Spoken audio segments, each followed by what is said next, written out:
folks, so we're gonna be planting up these massive planters, and I have to tell you a little bit of a story, a little diversion for those of you who don't know.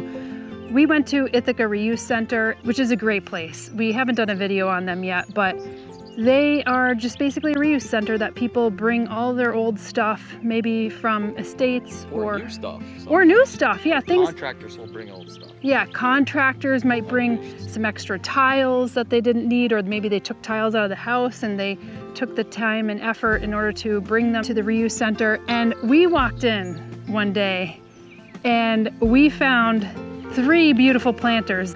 Look at these massive pots. Okay, I'm gonna have to help Sonder. Don't do this yourself.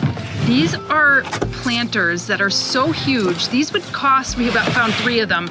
These would cost in the several $100s, at least $300, probably closer to $700. And yeah, unbelievable. We got them for $30 a piece. Look at this, $30. $30. Where's the other sticker on this? $30. And I got some more pots as well. A couple more, like kind of like that one in the back. Unreal. Look at this. This is like past my knee. That's how high these are. And they weigh like a ton. This one, and you can see how big it is. I've actually filled it up halfway with perlite, which is something that I'll talk about in a moment. And then over here is the second one, and we have a third one too, but I'm not gonna plant that one up today. Again, just really beautiful planters, and we had a short discussion of, you know, where we were gonna put them. We have to hoist it into this part of the bed. Oh, okay. Yeah, you no see problem. that? Okay, I'm gonna have to help you, but I'm gonna leave them in these gardens for right now because I like the idea of this being a whole garden room for the meadow house. And the terracotta, because we have a lot of terracotta on the patio here, the terracotta kind of brings it out. It mimics the terracotta that's happening in here.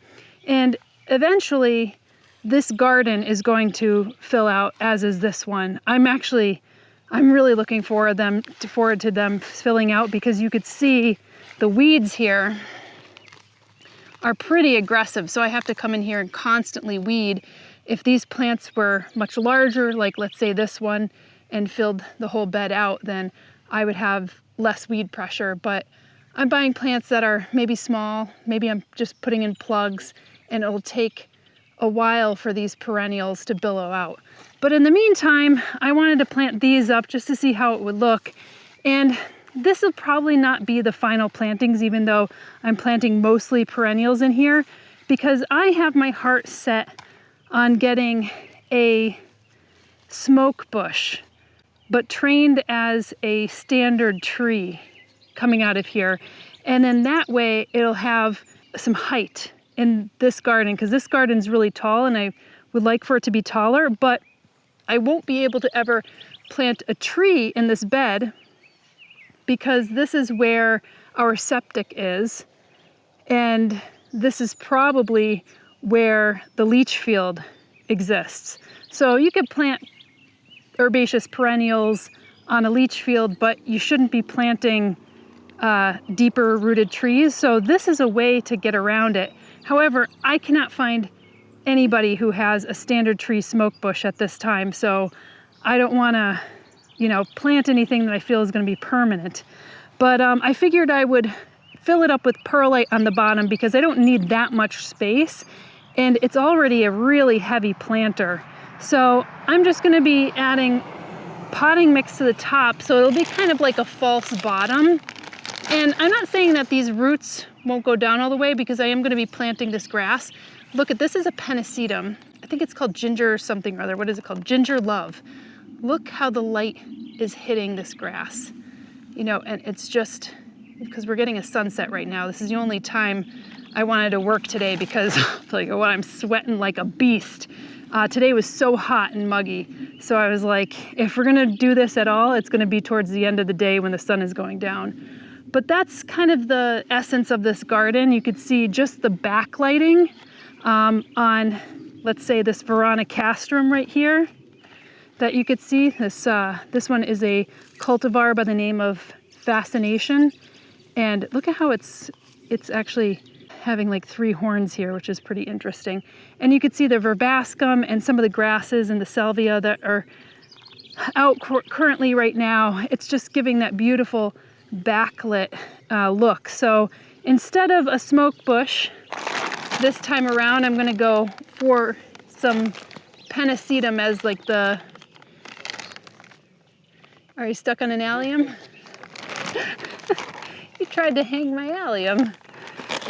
So I'm just gonna use some Espoma organic potting mix. And this will start to increase the weight of it. And I was thinking, you know, should I mix this in with the perlite? But no, I'm gonna leave the perlite below, creating that false bottom. And there's different schools of thoughts about that, like whether you should do that or not. But in this case, I'm not planting a tree that maybe is a bit more deep rooted, or if I had a tap root, then I would probably mix in a bit more. But I don't think much of the roots are going to go down more than 6 to 8 inches. And these will still get height. In fact, I was debating whether I would go with a Muhlenbergia grass, and I'll show you what that looks like. There's a Muhlenbergia species that actually gets quite robust, like 5 feet wide, 5 feet tall. This is an example of one. You could see that backlit one in there. But the problem is the leaves are wispy, which are nice. They have a nice form.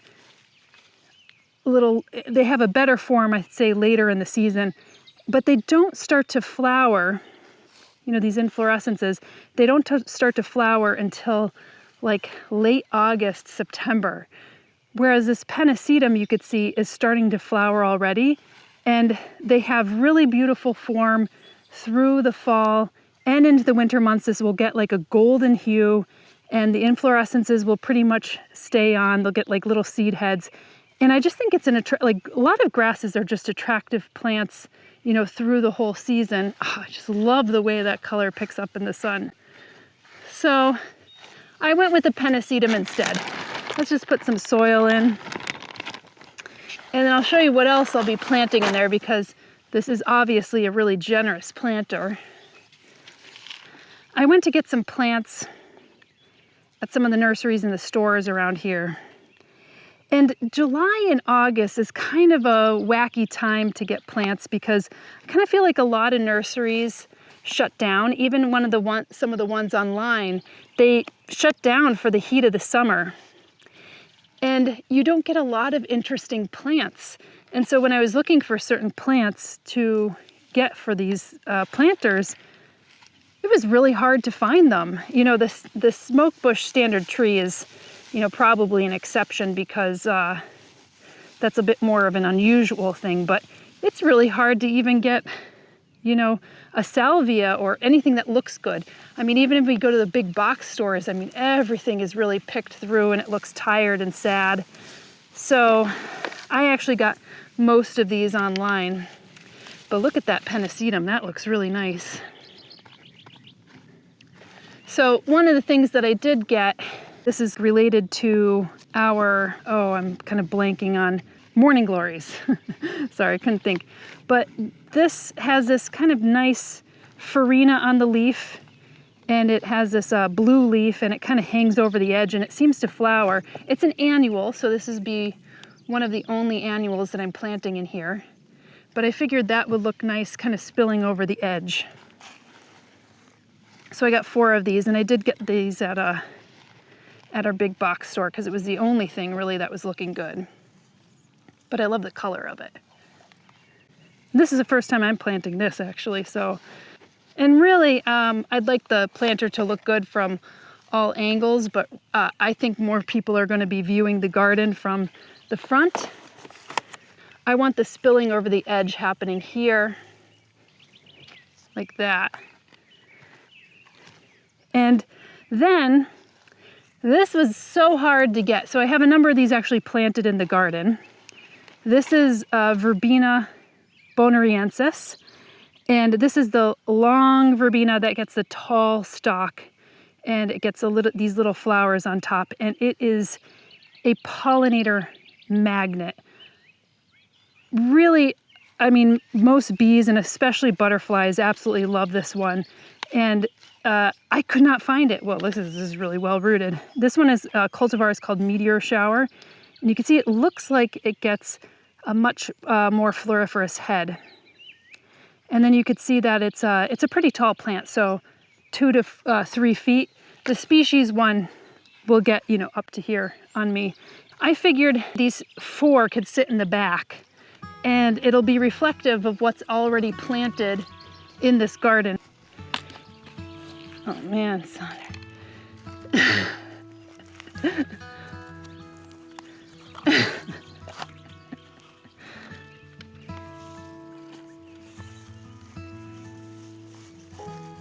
Now I really wanted sneezeweed. I've started planting sneezeweed in the pollinator garden up there, and the species variety of sneezeweed, we have 2 of them, are extremely tall. They're like 6 to 7 feet tall. It's too tall, but there's so many different cool cultivars of sneezeweed, and this one is called Moorheim Beauty, and a lot of them are, shades of orange and red. This one is a bit orangey, and I figured this is going to look good with the blue flowers. Those are really true blue flowers, if you could see them on there. They kind of close up towards the evening hours, but in the morning they tend to open like a number of morning glories. And these are pretty small, so I don't think they get more than 18 inches. So I'm going to kind of dot them throughout here. And I think they would look really beautiful with the blues and the purples.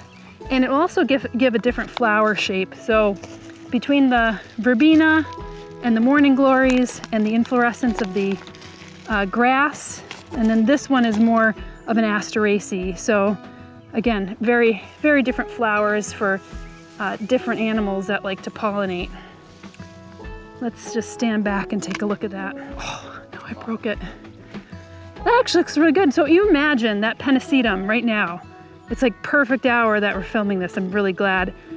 That is going to be covered with those little fuzzy bunny inflorescences. And every night, those antennae are going to look with the backlight. It's just going to look so very good. I think I'd probably move the grass a little bit this way. This kind of gives you an idea of what this looks like.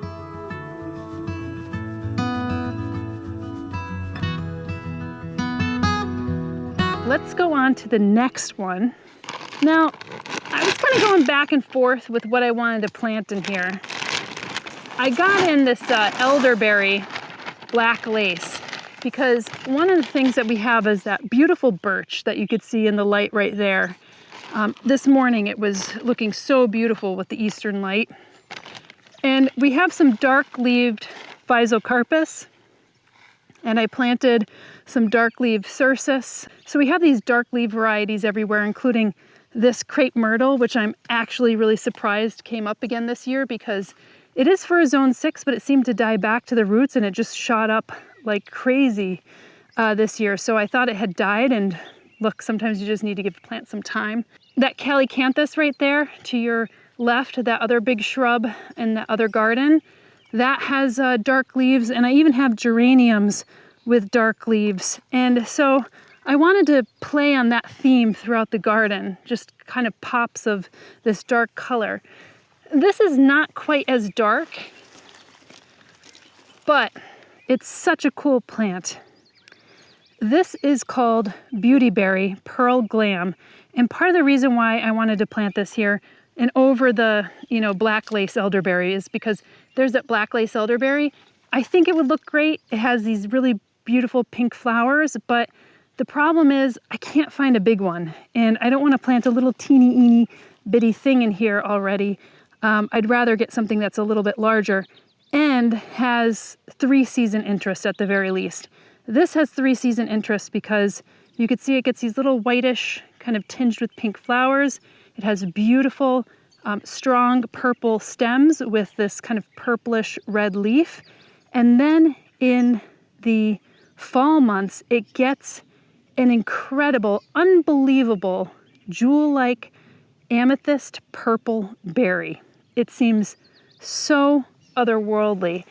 And just that little pop of color, I think, brings a lot of interest to the garden. Now, if I were at a nursery, I would have maybe looked for a plant with better form than this. And they get bushy, but you know, I don't think this is the best form. But could I have gotten something with a better form if I shopped for it myself? Probably. But again, it's really hard to get plants in July and August.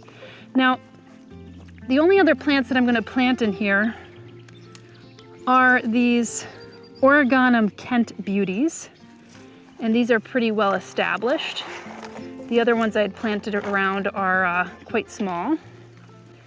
And this is basically one of the oreganos that is ornamental. And it smells like oregano, but it's not really the ones that people use from a culinary standpoint. And again, because this is like forward facing towards the road, I think I'd rather face it a bit more this way. Oh, that looks so beautiful too. Look at that backlight. So I'm gonna leave it like this, but when I go next time to like a nursery or something, I might find some small little things that I could plug in there. That's the beauty of these, you know, you could change them throughout the season. But wow, that looks delightful. I almost wish I got like 2 more of those oreganos. There's still time in the summer to get them though. All right, so I'm gonna fill in the planters now.